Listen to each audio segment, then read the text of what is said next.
The Wendigo's Wrath, exploring the terrifying folklore of the North.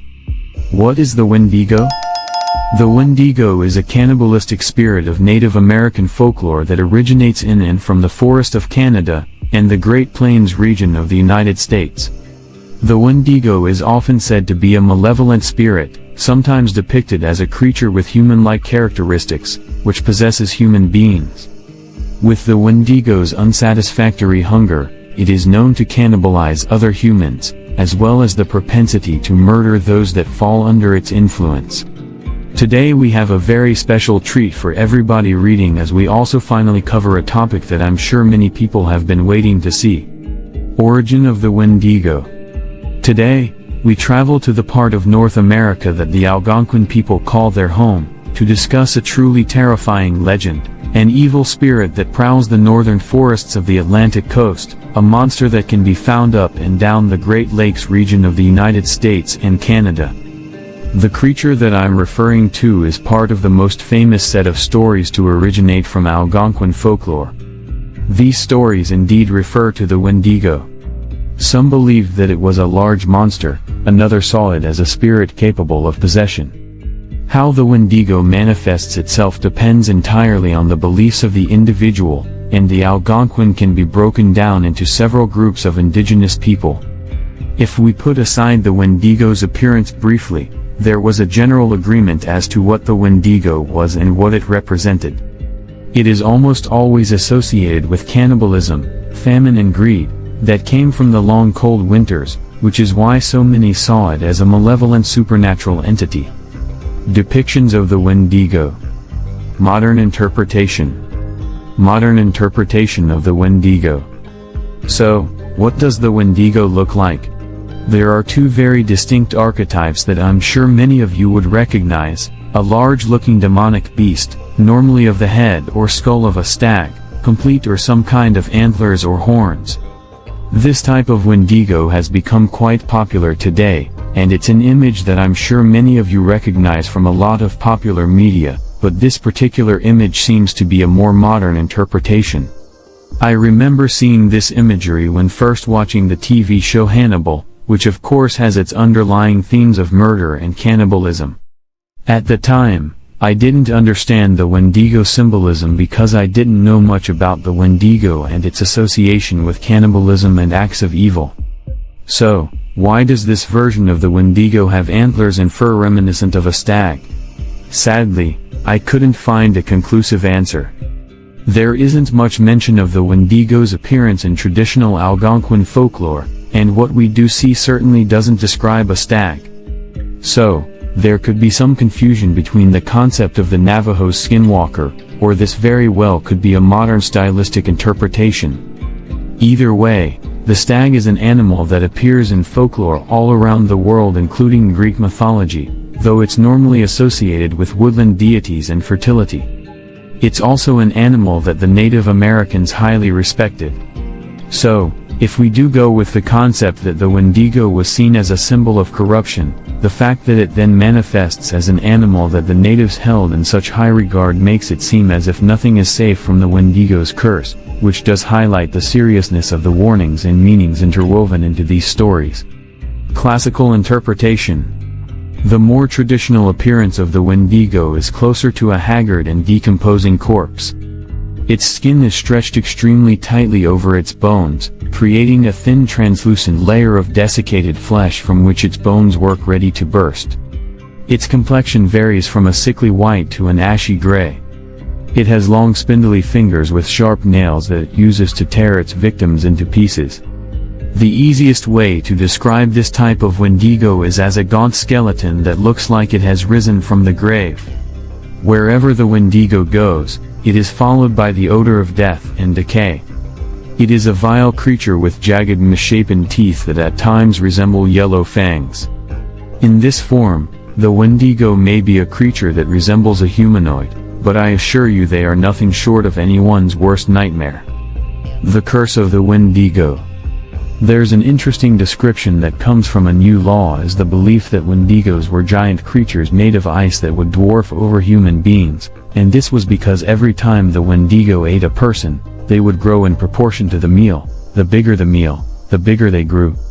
This was one of the ways they used to describe the Wendigo's insatiable hunger, because it created this vicious cycle, where the more the Wendigo consumed, the bigger and stronger they grew, but it would have to consume more and more to satisfy its ever-growing hunger.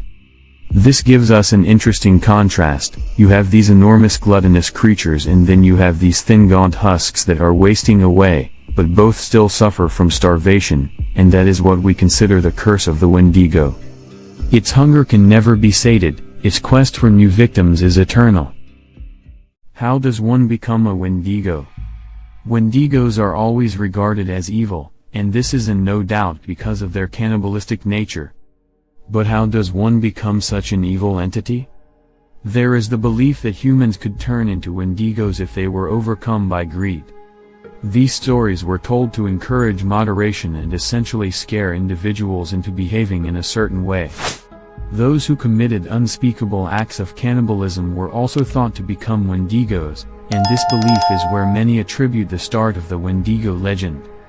However, there were extremely dark times where famine was so bad that people had no choice but to resort to cannibalism just to survive and make it through the long cold winter. It's not common today, but in times of extreme famine, some of the Native American people would perform a ceremonial dance that involved wearing a mask and dancing backwards behind the drum. This ceremony was mostly considered to be a satirical way to reinforce the seriousness of the Wendigo taboo.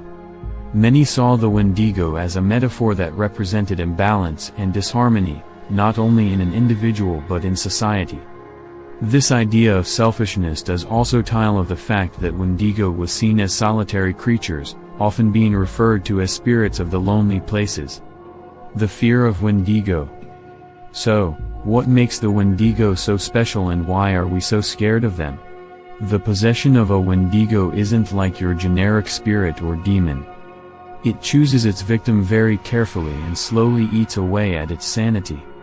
It enters the thoughts and plagues their mind of countless nightmares. Unable to sleep, they start experiencing a burning sensation throughout their entire body. This has been described as Wendigo fever, and there have been countless tales of people running stark naked through forests at the dead of the night claiming that they have Wendigo fever.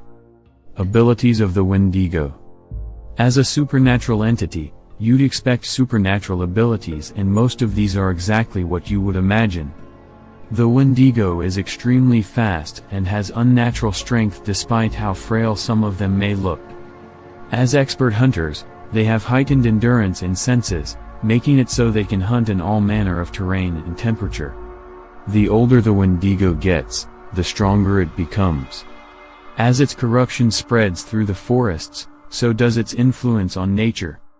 Some can control woodland creatures, and others are so powerful they can control the weather, with the eldest able to summon darkness capable of concealing the sun, making it so no one is safe regardless of time or location. Stories of the Wendigo encounter. Despite what we perceive to be just stories, there have been numerous cases over the years of people committing horrid crimes, claiming that they were possessed by a Wendigo. Swift Runner Wendigo. In 1878, a Native American man named Swift Runner butchered and ate his entire family. That winter was said to have been particularly harsh, and Swift Runner's son had sadly died because of the extreme conditions. Now, we don't know if Swift Run and his family ate the boy to survive, but the mutilated remains of his wife and 5 other children were later found. He eventually confessed to killing and eating his entire family, but he was adamant that his actions were due to a Wendigo's possession. So, did the eating of his son turn him into a Wendigo? Did he butcher his family because he felt they wouldn't survive the winter? Or did he value the self-preservation of his own life over his family? The answer to those questions is we'll most likely never know. Jack and Joseph Fiddler. Pictured above is Joseph Fiddler, shortly before his execution. Another rather famous case is that of Jack Fiddler and his brother Joseph, who were arrested for the murder of over a dozen people. As the chief of his people, Jack was thought to be capable of removing evil, which is why he got away from killing so many, claiming that they were all possessed by a Wendigo.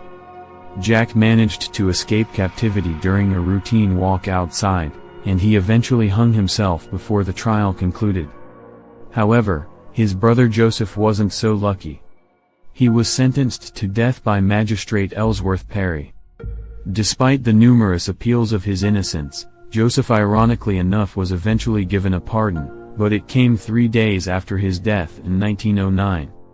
These types of cases led people to believe that it might be a more serious mental issue, one that would later be dubbed Wendigo psychosis, the deep craving for flesh.